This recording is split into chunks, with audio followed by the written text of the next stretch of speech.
In this episode of Leading Out Loud, Sandra Beckett shares a deeply personal and powerful conversation about leadership, career identity, caregiving, and resilience. Together, we explore the realities of balancing ambition with personal responsibilities, the emotional weight of career pauses, and why empathy, psychological safety, and humanity matter more than ever in today's workplace. Sandra, hello. Good to see you.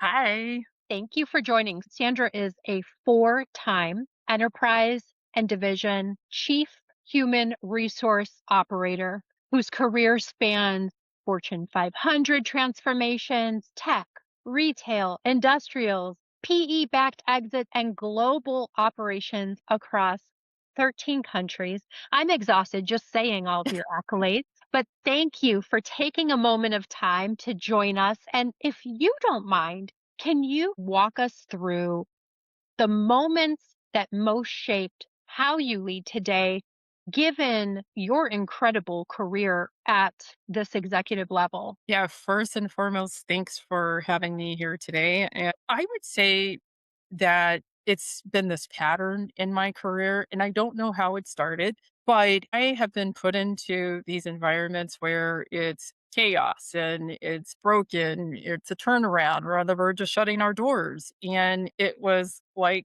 a pattern, and it just kept happening. And the assignments that not only I gravitated towards, but probably people selected me for were some of the, same things. So it was just these moments that kept occurring or reoccurring. And I think that the first thing that I always go into these environments, and I mean, it's kind of simplistic, but it always starts with communication. And that's with your teams, your internal stakeholders, and in my case, sometimes external stakeholders, and everyone who cares about what it is that the company may be trying to do. I think those conversations are just so foundational to understand what are the pain points, what's wrong here, how can we make this better? And then I think about something that I learned when I was in New Orleans. It was a turnaround, and the CEO of the company, so big CEO of Textron. I can't exactly say his words, but it was not a great business. And one of the things that I carry forever with me that he said was that your talent strategy is what enables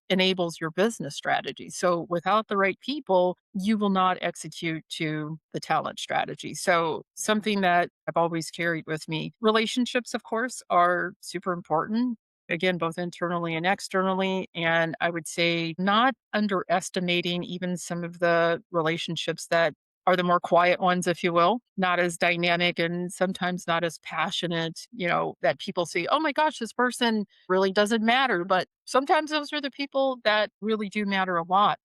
Yeah. Uh, I think the other one, and I've seen this a lot of times with companies, is that legacy thinking, like, we've always done it that way. That literally kills Yeah. innovation. I think what we're seeing in our world of work right now, nothing is like it ever was. Mhm. And I would say, finally, I have a hard time with this one sometimes, especially as someone who is, building a business. I'm still in the midst of a very, I don't know what the career is right now, but I'm in the middle of a career.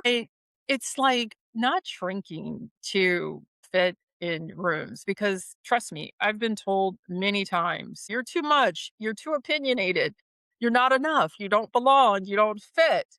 And all of those different things, they're hard to digest sometimes. But I think when I stop trying to force into some place where it's just like, maybe it's not for me, then I always just take this principle with me. It's just like, leave it better than what you found it. And sometimes you may not fit or I may not fit, but when I go into any role, especially these ones that are chaotic, high stakes, is just like, how can you leave the business, the situation, the people, the team, the culture better than what you found it? And I can say that in probably 99% of those experiences I actually have. Yeah, yeah, that's huge.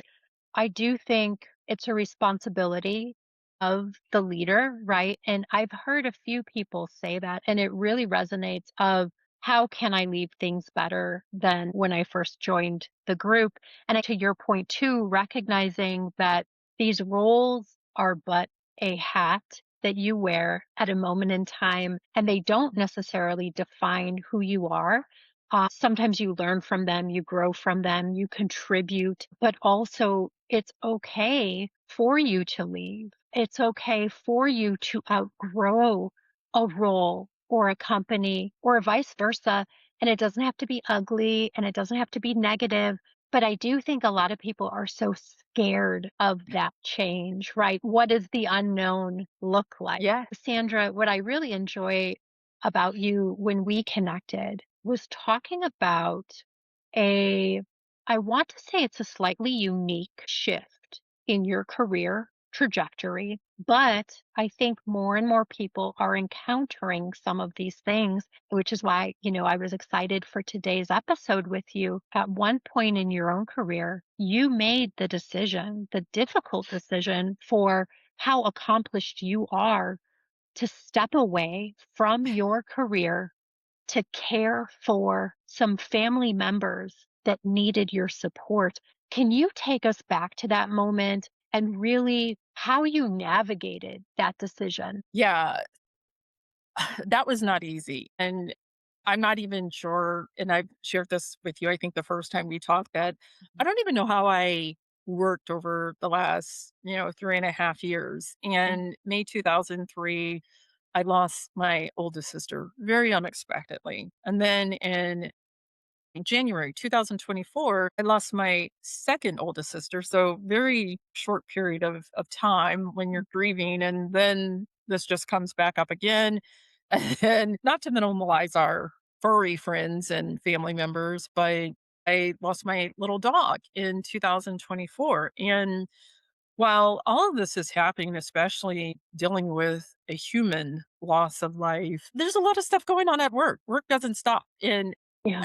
I one of these times during the January of 24, I had this really big exec interview that I was on the panel for a critical role at my company. And I actually tried to get on the phone the day my sister passed. And I'm like, what in the Oh, world am I doing? So it's just like you have these moments where um, you're not caring for yourself enough. And there is no way that I should have been trying to get on that call while I'm, like literally dying on the inside and I'm trying to dial into an interview. And I took the step back. And right on the heels of this, in the summer of 2025, my in laws' health started to decline. And it was something pretty, significant in terms of life changes for them. So I found myself going back and forth to Indiana and, navigating Medicare and hospitals and, I don't even know what you call them anymore, but these appeals and going through managing their care, their finances and assets and all of these other things. And it was just exhausting. And I would say I just had to be honest with myself that I cannot continue to keep this up and be good for anyone, but especially, myself in this situation. So I didn't even plan to be out as long as I did. I mean, I had some false starts and, things happen, but it's like one of those situations where it's just like, it's not me, then who's going to do it? yeah. So the pause was definitely not what I had planned Yeah. fully, but I'm really grateful that I have been able to be there. Yeah. Now, what was harder than you expected about stepping away? Not logistically per se, but emotionally, or as we kind of just talked about, identity wise, right? Like to have such a driven, motivated individual to achieve the levels of success you have. And then I don't want to say be forced because of course, it's a decision like you said that had to be made, but what was that like? Yeah, it was tough. Some days it still is tough because I think for me, and my husband has always said this about me, is that I get so deeply involved and immersed in the work that I do at any company. I'm a business junkie, but I care about people. Yeah. And I think one of the hardest things was just like when someone says, "Well, what do you do?" Not having an answer for it. It's just like, well, am I taking a break? Is it a caregiver break? Is it just a, Right. pause to reflect? So I would say that was fairly difficult because I think a lot of people can relate to this. So much of who you are, because you spend so much time at work, is your professional identity. Yeah. So I think for me, trying to separate Sandra as the HR professional who's always fixing, going in and solving problems and being the person that people went to with their problems, and me outside of work, it's like, well, that's not really who I am right now. And I had been on this journey for quite some time, but I think the thing that I really reflected on is just like my faith during this time. A lot of what you're taught and what's legal and not legal in the workplace is you sometimes have only so much that you can reveal about yourself, and typically your faith is not one of them, that you wear the badge on your chest and say that's how you lead that was just literally my saving grace, Yeah.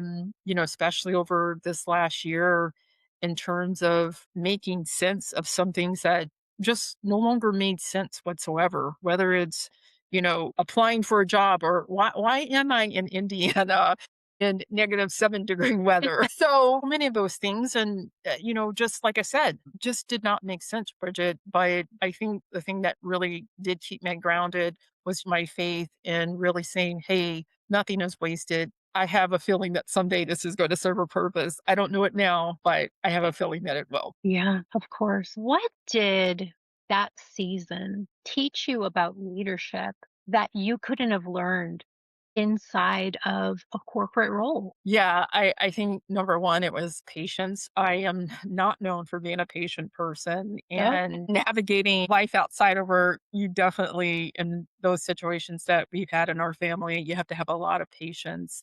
I guess you can say it's like surrendering, because some of these things you just don't have control over yourself. And I think because of what we do as professionals, a lot of what we do can shape and manage outcomes pretty well, but Mm. there's no plan or project plan. There's no 30, 60, 90-day for someone who is helpless and in hospice or whatever the case. And I would say that that final thing, and you and I talked about this at another point, is just that being still, because I think we're so accustomed to just, like I said, go, go, go, execute.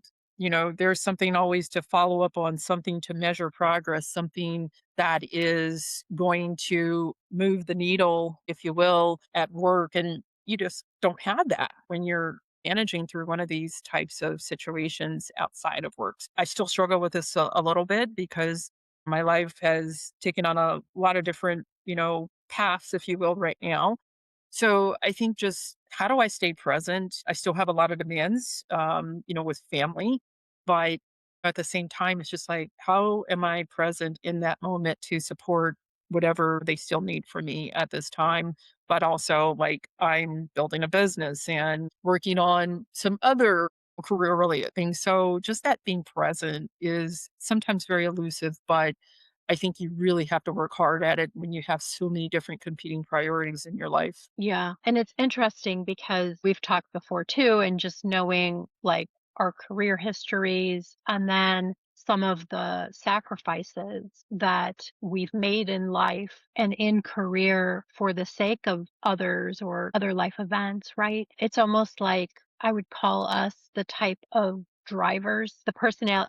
You get in, you have a plan, you fix it, you can control the environment to a large degree. And then it's like, life happens and all you can Indeed. do is be still, surrender to some degree, try to learn something out of it, but it's like you're not driving the bus, you're in the 3rd seat, 3rd row back, Yes, and like you can't exactly. even see the road map, right? Right. So it's really quite a shift.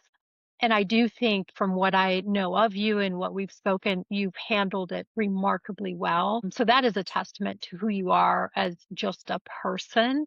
But let me ask you this. What was it like for you coming back into the workforce after having stepped away? And what surprised you the most? Yeah, thank you for that. And that's a really tough question. But I would say that everything is on its ear right now with AI. And I think the market has moved and evolved so much in these last probably 12 to 18 months. And there's still so much unknown. I don't think I lost my footing by any means, but I knew that I was going to be behind. But I go into situations I feel with a lot more clarity and some things that I'm just no longer wanting to compromise on. And I think that part of taking this step away is definitely hard for the ego because I get ding lighters, I get ghosted, I don't hear back.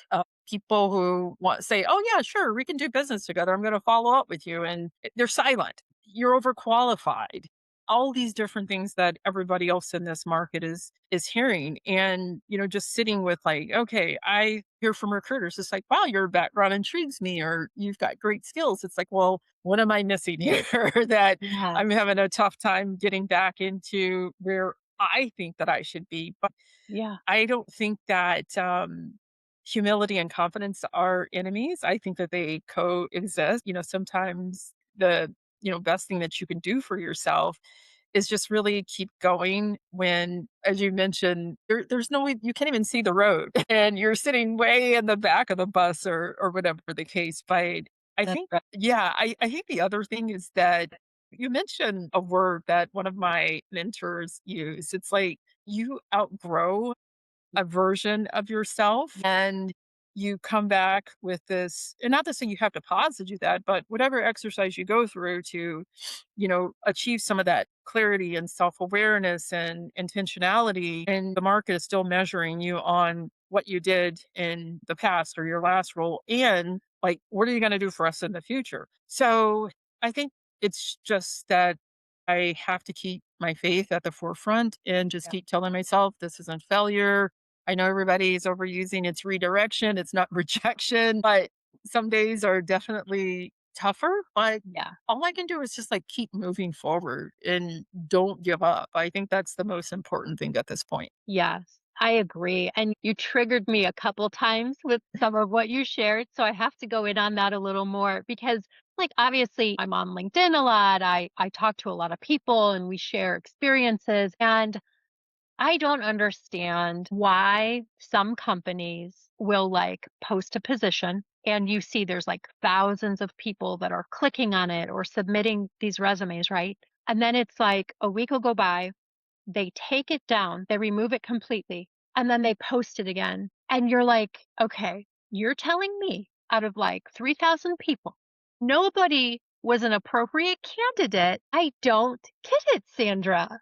And then the Um, ghosting, like it's so like, don't they have manners? Why are you ghosting people? to the defense of my function, which, is HR and even recruiting, Yeah. it can be overwhelming, but I do think to your point, there has to be a better way, some type of systematic way of managing the volume that people see. And to your point around like you post a job, you get, great response, better than great response. You Hmm. take it down and you repost it.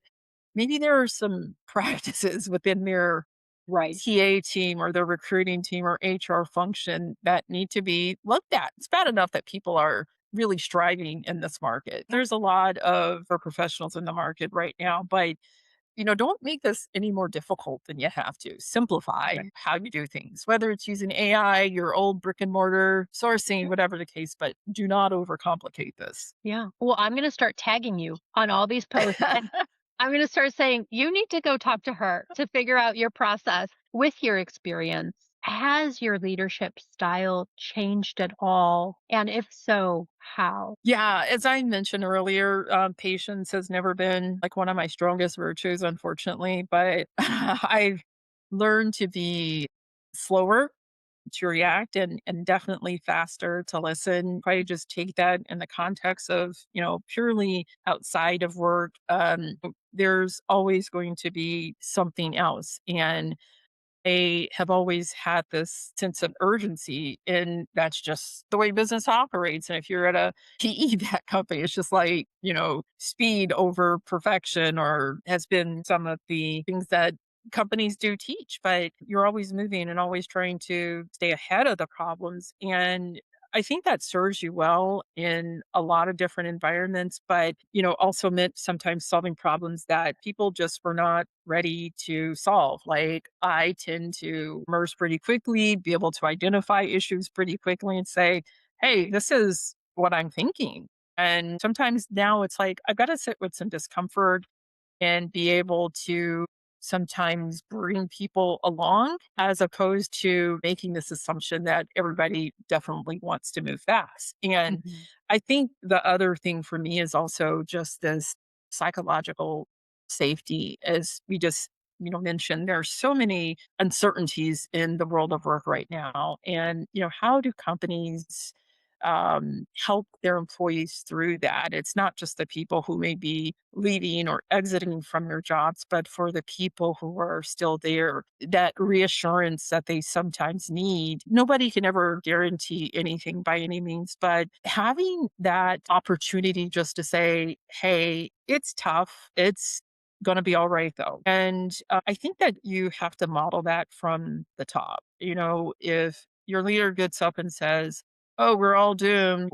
We're going to send out this email with another round of layoffs tomorrow. It's truth, but I think there are a lot of different ways that leaders at the top can say that. So I think that other part of psychological safety, or just safety in at work, is just, what's the best way to put it? Like, making sure that people are still allowed to be themselves. And I know the concept of the whole person is just like, well, that's changing, that's evolving, but how do you really just, everybody's different. Let's put it that way. Each one of your employees is different, and they probably all have different needs. So Mm. being able to help them through those things that may be difficult for them, they're probably going through something too. Everybody is. And it's just like, how do you still have that sense of humanity, humility, empathy, and just being kind? All those different things that anyone might be managing through at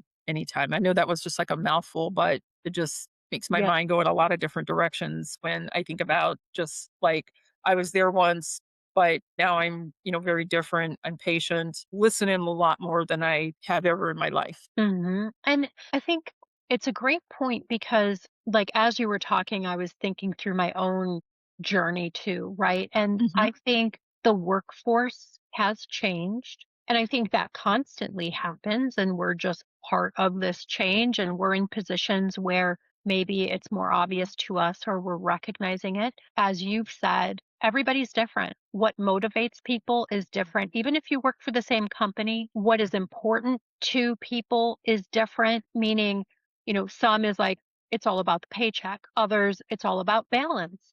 Others, they're just happy to have a job. They don't even care about any of it.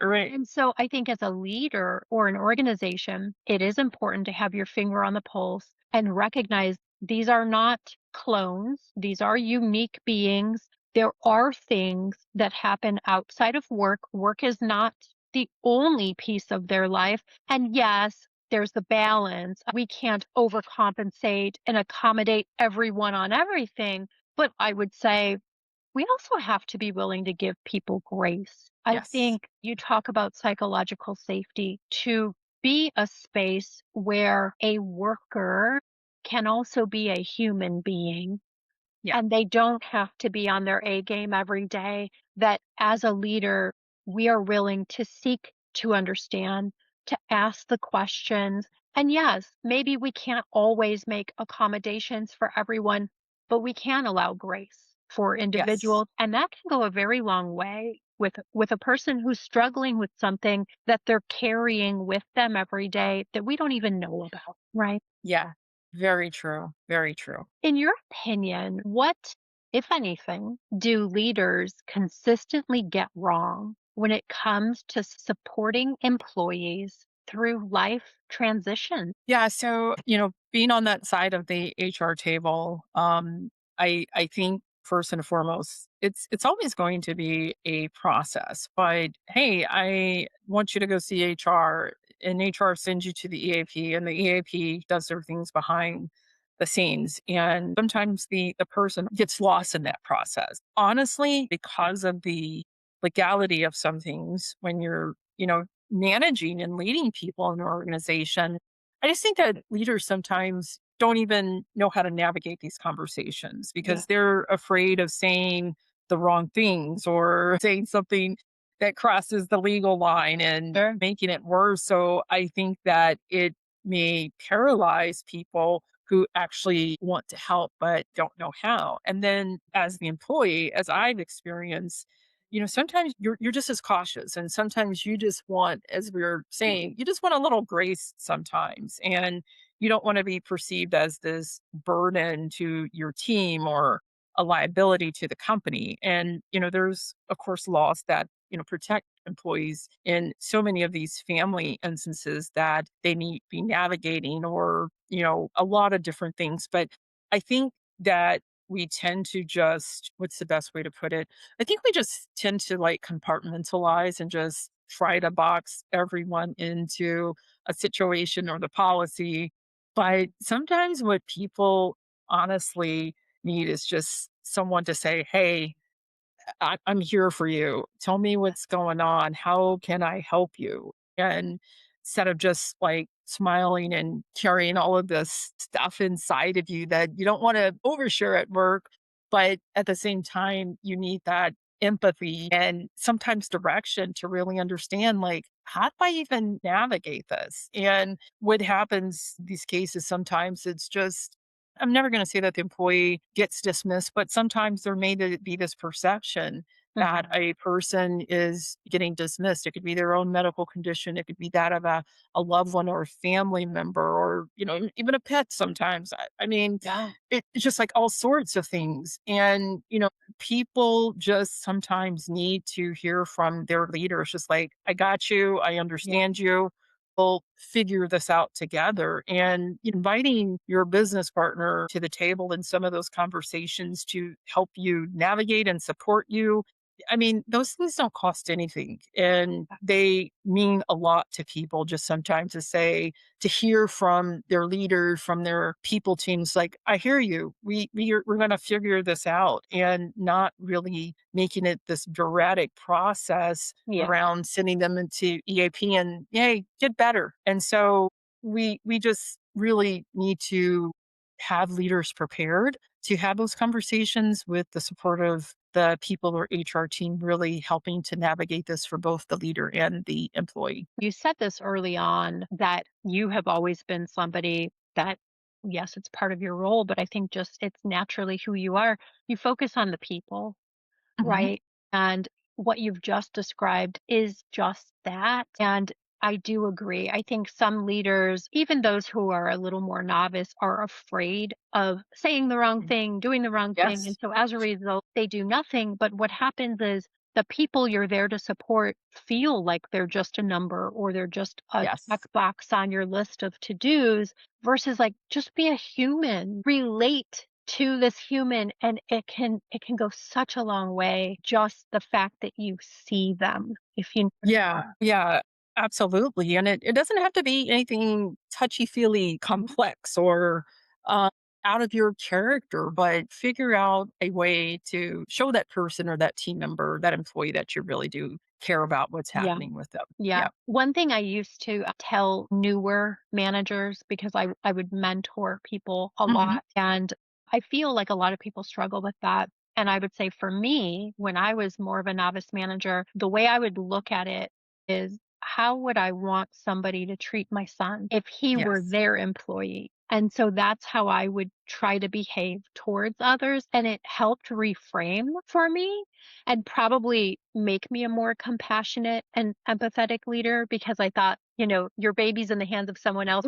You would want them to allow them to have a voice, ask a question versus just act without knowing the full story or giving them a chance. Yeah. Let me ask you this, Sandra. What advice would you give to high performing leaders such as yourself who maybe is feeling torn between their career ambition and personal responsibilities, having navigated it, Yeah, I think the first thing, Bridget, is like don't frame it as a choice between two competing things. And I actually remember several years ago at my last company in one of our businesses, I did a class on what they called work life components. And I don't think that there is such a thing, and how we started to term that was just like work life integration, because I think that there are going to be times in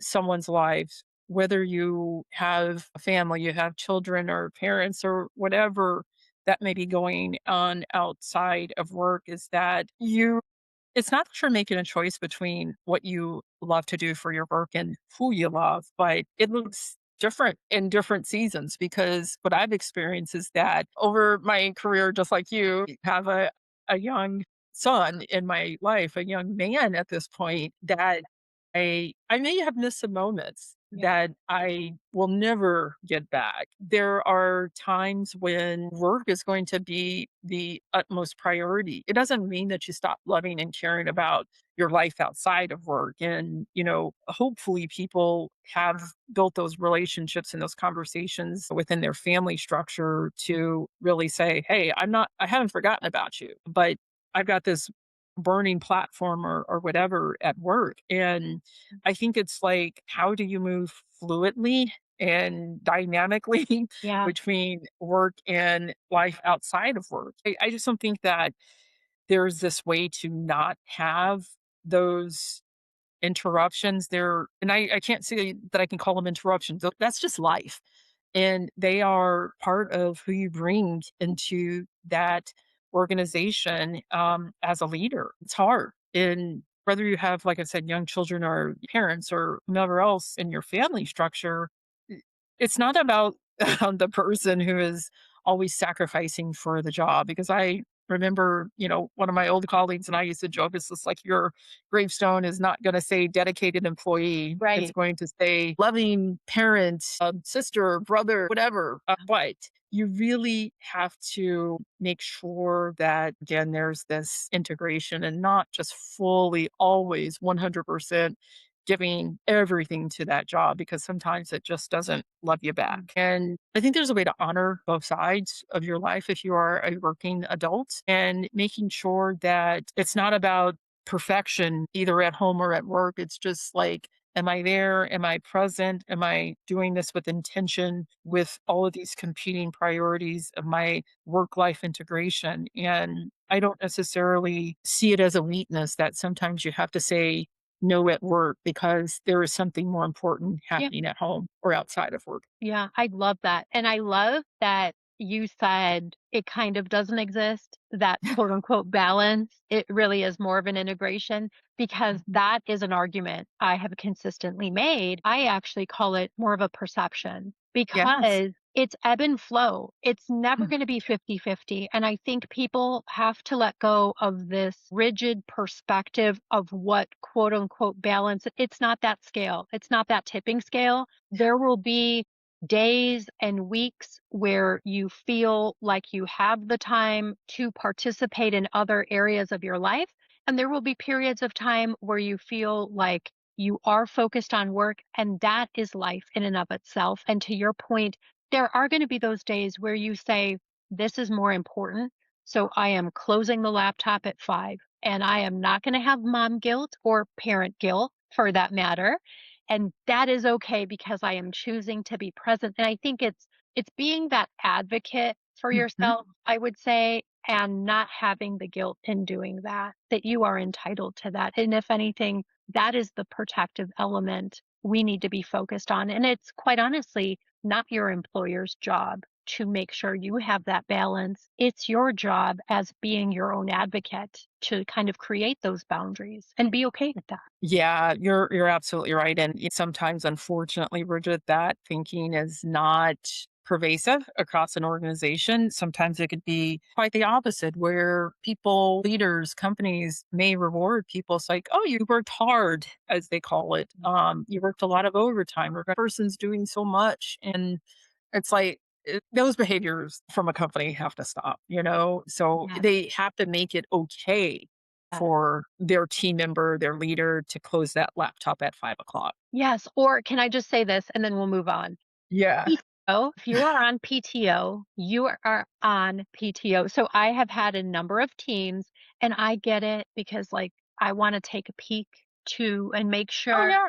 there's nothing that, God forbid they run the organization without me being there, right? And I would tell them, I will have IT lock you out of your email account if I see you respond one more time because this goes into that whole perception of balance and the integration thereof of we have to be okay with unplugging. If it's PTO, that is your time. You earn That's that. right.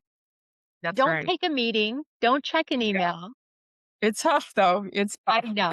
I know. Okay, I'm going to get off my soapbox. Let me ask you this, Sandra. If you could rewrite the narrative around career pauses, especially for women, what would you want people to understand? Yeah, I would definitely say remove the word pause and also gap while we're at it, because the pause implies that you've stopped. Yeah. You don't stop knowing what you knew before that pause. That Mm, carries on. You probably learned something also during that pause. And then a gap implies that something is missing. And, I think women tend to, I don't know a specific, fact or figure around this, but I think women tend to take that pause, more frequently.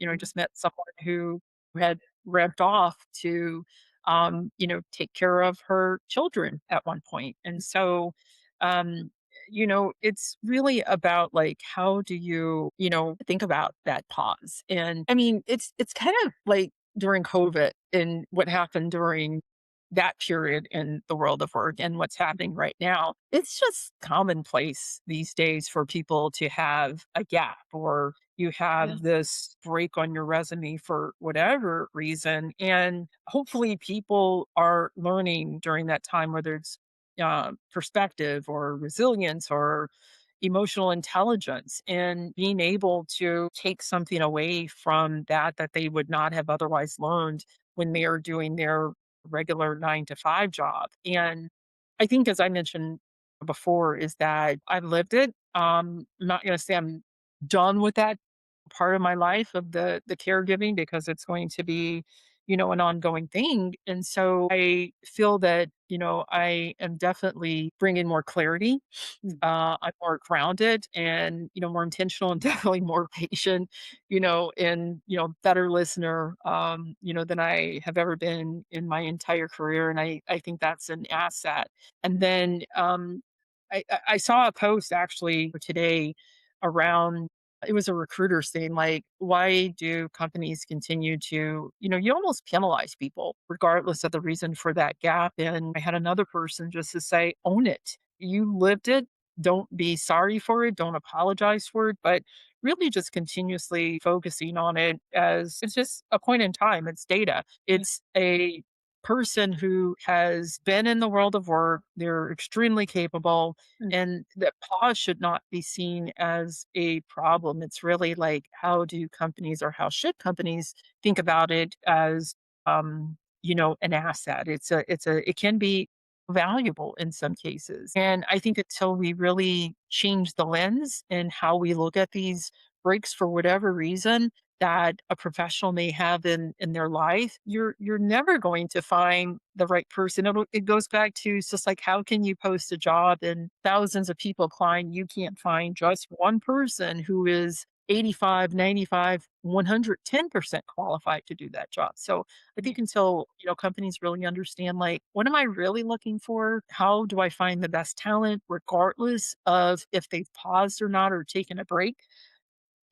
Those conversations really have to be present and there yeah, for companies to move past any type of pause as a negative on a person's yeah, background. yeah.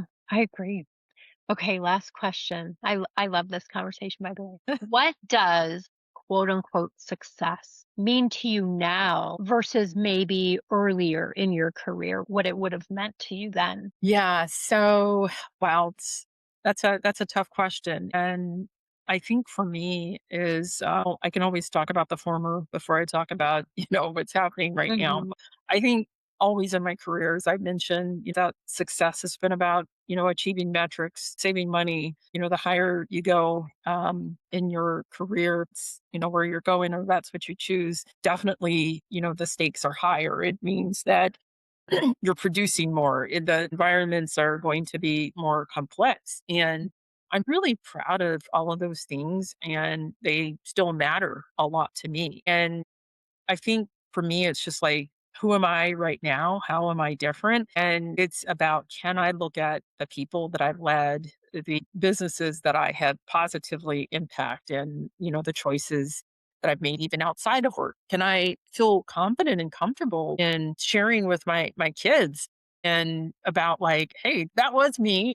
I haven't stopped being that person, but this is also me, and it's not just about the metrics, and it is about the people. As I said, I have to be able to even look myself in the mirror or look at my kids and feel good about the choices that I've made. And it's not just about a title or how much money. And, one of these long games that I have going on, I actually met with the company last Thursday, and I had completely prepared for this typical interview, like who you are and what you've done and blah, blah, blah. And it was nothing like that. And it was humbling because I shared my origin story, which is a podcast for a whole nother day.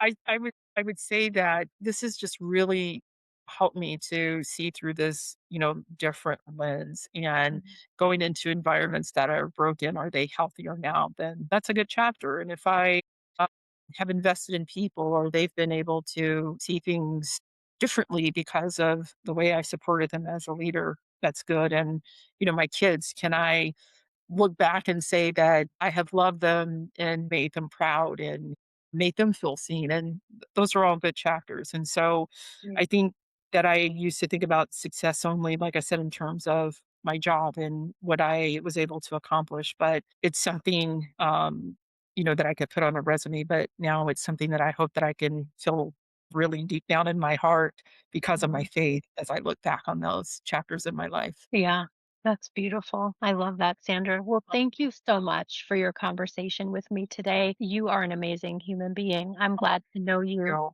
I'm excited. You're going to be on the live event in a couple weeks. One of the panel members there. But yeah. thank you for your time. This was a great conversation. Yes, and likewise, Bridget. I so appreciate who you are and just being able to have these honest conversations with each other. This has been amazing. So thank you for having me here. I so appreciate it. Sure.